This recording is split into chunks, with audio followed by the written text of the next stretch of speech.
In this video, I'll guide you through how to mute a Google Meet tab in Chrome. This is especially helpful if you're in a meeting but need to quickly silence the sound on your computer without leaving the call or adjusting your system volume. Let's walk through exactly how to do this step by step, and I'll explain what's happening along the way so you feel confident using this feature anytime you need it. First, make sure you have Google Chrome open and that your Google Meet is running in one of the tabs. You'll usually see the Meet tab showing a little speaker icon or a red rec style indicator when it's active and playing sound.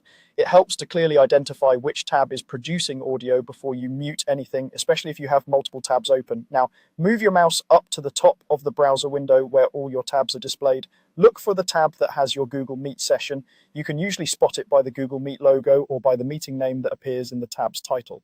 Once you've found the correct tab, you're ready to mute it. To begin, place your cursor directly on that Google Meet tab and right-click on it. If you're on a trackpad, this might be a two-finger click, or you might hold down a modifier key like Control while clicking, depending on your device settings. The key idea is that you want to open the tab's context menu, which is a small menu that pops up with several options for managing that tab. After you right-click, a menu will appear with different choices such as closing the tab, pinning it, or moving it to a new window. Among these options, look for the one that says Mute Site. This option tells Chrome to mute all audio coming from that particular website, in this case Google Meet, within that tab. Go ahead and click Mute Site. As soon as you do this, Chrome will immediately silence the audio coming from your Google Meet tab. You should no longer hear any sound from the meeting through your speakers or headphones, but your connection to the meeting itself remains active. You're still in the call, you just don't hear it on your end. One useful detail to keep in mind is that muting the site in this way is different from muting your microphone inside Google Meet. Using the Chrome tab mute only affects what you hear. It does not mute your microphone or stop others in the meeting from hearing you.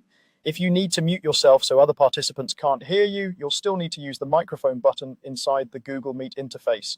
If at any point you want to bring the sound back, simply right-click the same Google Meet tab again. You'll now see an option that says Unmute Site. Click that and the audio will return, allowing you to hear the meeting as normal. That's all there is to it. By right-clicking the tab and selecting Mute Site, you can quickly control the sound from a Google Meet without leaving the meeting or changing your overall system volume.